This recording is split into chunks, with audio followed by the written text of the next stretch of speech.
100 में 90 शोषित है, 90 भाग हमारा है। धन, धरती और राजपाट में 90 भाग हमारा है। यह कहानी है उस शख्स की जिसने अपनी पूरी जिंदगी शोषितों, वंचितों की लड़ाई के नाम कर दी।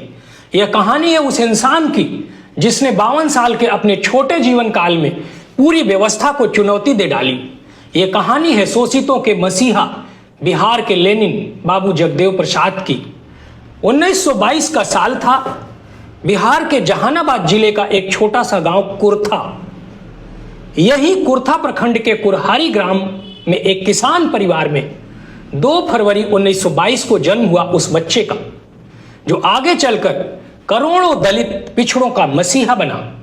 जगदेव प्रसाद के पिता प्रयाग नारायण पास के प्राथमिक विद्यालय में शिक्षक थे तथा माता रासकली धार्मिक स्वभाव की थी। अपने पिता के मार्गदर्शन में बालक जगदेव ने मिडिल की परीक्षा प्रथम श्रेणी में पास की। हाई स्कूल के लिए जहानाबाद चले गए।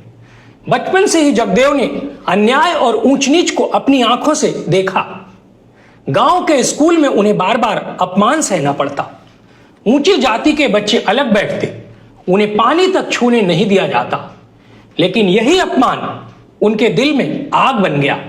उन्होंने ठान लिया शोषण को तोड़ना है, बराबरी का समाज बनाना है। गरीबी और तिरस्कार के बीच पढ़ाई आसान नहीं थी, लेकिन हार न मानी। जगदेव जी ने तमाम घरेलू झंझावतों के बीच उच्च शिक्षा ग्रहण किया। पटना विश्वविद्यालय से स्नातक और फिर 1950 में अर्थशास्त्र से एमए की पढ़ाई पूरी की। पढ़ाई पूरी करने के बाद नौकरी मिल सकती थी, आराम की जिंदगी भी जी सकते थे, लेकिन जगदेव प्रसाद का सपना सिर्फ अपनी तरक्की नहीं था। उन्होंने पत्रकारिता को हथियार बनाया। जनता, उदय और सिटीजन जैसे अखबारों का संपादन किया। इन अखबारों के जरिए उन्होंने सीधे सीधे ऊंच नीच और ब्राह्मणवाद पर चोट की। एक संजीदा पत्रकार की हैसियत से उन्होंने दलित, पिछड़ों, शोषितों की समस्याओं के बारे में खूब लिखा तथा उनके समाधान के बारे में अपनी कलम चलाई। उनके लेख पढ़कर लोग कहते, ये आदमी सिर्फ लिखता नहीं बल्कि हर शब्द तीर की तरह दिल में उतारता है। उनके लेख पढ़कर आदमी में जोश भर जाता था। इनके जरिए उन्होंने व्यवस्था पर सीधा प्रहार किया। प्रकाशकों से मनमुटाव भी हुआ, लेकिन जगदेव बाबू ने अपने सिद्धांतों से कभी समझौता नहीं किया। पत्रकारिता से जनजागरण तो हुआ, पर बदलाव लाने के लिए उन्हें राजनीति में उतरना पड़ा। बिहार में उस समय समाजवादी आंदोलन की बयार थी, लेकिन जेपी और लोहिया के बीच सैद्धांतिक मतभेद था। जब जेपी ने राम मनोहर लोहिया का साथ छोड़ दिया, तब बिहार में जगदेव बाबू ने लोहिया का साथ दिया। उन्होंने सोशलिस्ट पार्टी के संगठनात्मक ढांचे को मजबूत किया और समाजवादी विचारधारा का देशीकरण करके इसको घर घर पहुंचा दिया। 1957 और 1962 में उन्होंने सोशलिस्ट पार्टी के टिकट पर चुनाव लड़ा। पैसे नहीं थे, लेकिन हिम्मत थी। साधन नहीं थे, बस एक पुरानी साइकिल थी जिस पर बैठकर वे गांव गांव घूमे और लोगों को समझाया कि जनता की ताकत ही असली ताकत है। 1967 में विधायक बने और कुछ ही समय में उन्होंने पूरे बिहार की राजनीति को नई दिशा दी। जगदेव बाबू तथा कर्पूरी ठाकुर की सूझबूझ से पहली गैर कांग्रेस सरकार का गठन हुआ, लेकिन पार्टी की नीतियों तथा विचारधारा के मसले पर लोहिया से अनबन हुई। कमाए धोती वाला और खाए टोपी वाला की स्थिति देखकर उन्होंने संयुक्त सोशलिस्ट पार्टी को छोड़ दिया। जगदेव प्रसाद का मानना था कि परंपरागत पार्टियां सिर्फ शोषितों को वोट बैंक समझती हैं, इसलिए उन्होंने 25 अगस्त 1967 को शोषित दल नाम से अपनी नई पार्टी बनाई। उनका नारा गांव गांव, शहर शहर गूंजने लगा, 10 का शासन 90 पर नहीं चलेगा।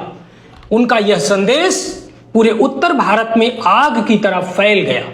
लोग उन्हें बिहार का लेनिन कहने लगे। जगदेव बाबू एक महान राजनीतिक दूरदर्शी थे। उन्होंने हमेशा शोषित समाज की भलाई के बारे में सोचा और इसके लिए उन्होंने पार्टी तथा विचारधारा किसी को महत्व नहीं दिया। मार्च 1970 में जगदेव बाबू के दल के समर्थन से दारोगा प्रसाद राय मुख्यमंत्री बने। 7 अगस्त 1972 को शोषित दल तथा राम स्वरूप वर्मा जी की पार्टी समाज दल का एकीकरण हुआ और शोषित समाज दल नामक नई पार्टी का गठन किया गया। एक दार्शनिक तथा एक क्रांतिकारी के संगम से पार्टी में नई ऊर्जा का संचार हुआ। जगदेव प्रसाद का मानना था, समाज में बराबरी तभी आएगी जब जातिगत वर्चस्व टूटेगा। सरकारें तभी न्यायप्रिय होंगी जब सत्ता में दलित, पिछड़े, अल्पसंख्यक बराबरी से भागीदार होंगे। वे अक्सर कहा करते थे, पहली पीढ़ी मारी जाएगी, दूसरी जेल जाएगी, लेकिन तीसरी राज करेगी। यह वाक्य आज भी पिछड़े समाज की नस नस में जोश भर देता है। जगदेव बाबू कहते थे, हम सत्ता में साझेदारी नहीं, बराबरी चाहते हैं।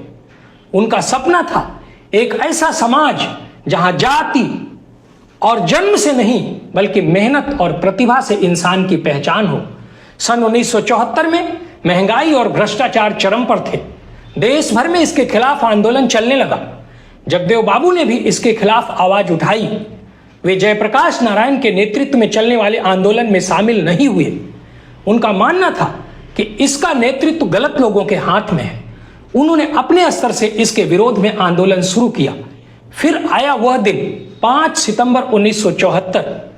अपने ही गांव कुर्था में वे शांतिपूर्ण आंदोलन कर रहे थे। हजारों लोग इकट्ठा थे, नारे गूंज रहे थे, शोषित समाज एकता जिंदाबाद। लेकिन सत्ता डर गई।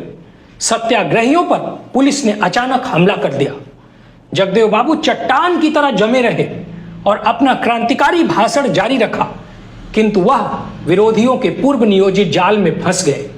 कुर्था में तैनात डीएसपी को आदेश मिला और निर्दयी पुलिस ने जगदेव बाबू को निशाना बनाकर निर्दोष भीड़ पर गोलियां चला दी। गोलियों की बौछार में बाबू जगदेव प्रसाद शहीद हो गए। पूरा बिहार रो पड़ा। लाखों लोगों की आंखें नम हो गईं। लोगों ने कहा, आज न्याय का सबसे बड़ा सिपाही हमसे छीन गया। जगदेव बाबू ने जिस रास्ते की ओर इशारा किया, उसी ने आगे चलकर मंडल आयोग और सामाजिक न्याय की राजनीति को जन्म दिया। आज भी उन्हें शोषितों का मसीहा और बिहार का लेनिन कहा जाता है। बाबू जगदेव प्रसाद हमें यह सिखाते हैं कि संघर्ष से ही परिवर्तन आता है। शोषण के खिलाफ लड़ाई आसान नहीं होती, लेकिन लड़ने वाला कभी हारता नहीं है। सोचिए, अगर 1974 में जगदेव बाबू की शहादत ना हुई होती तो शायद मंडल राजनीति 10-15 साल पहले ही मजबूत हो गई होती। बिहार और उत्तर भारत की राजनीति का केंद्र सामाजिक न्याय होता, ना कि सिर्फ जातिगत समीकरण। दलित पिछड़ों की राजनीतिक चेतना और तेज होती और संसद विधानसभाओं में उनकी भागीदारी कई गुना बढ़ जाती। संभव है कि आज का भारत और भी समानता आधारित लोकतंत्र की ओर बढ़ चुका होता। आज जब समाज में फिर से असमानता, बेरोजगारी और जातिगत भेदभाव की बातें उठती हैं, तो बाबू जगदेव प्रसाद के विचार पहले से कहीं ज्यादा प्रासंगिक लगते हैं। हमें उनसे सीखना है। संघर्ष से पीछे मत हटो। सत्ता में भागीदारी ही लोकतंत्र की असली आत्मा है। जाति और धर्म से ऊपर उठकर इंसानियत और न्याय को प्राथमिकता दो। बाबू जगदेव प्रसाद आज भले ही हमारे बीच नहीं है, लेकिन उनकी विचारधारा, उनकी शहादत और उनके सपने हर पीढ़ी को प्रेरित करते रहेंगे।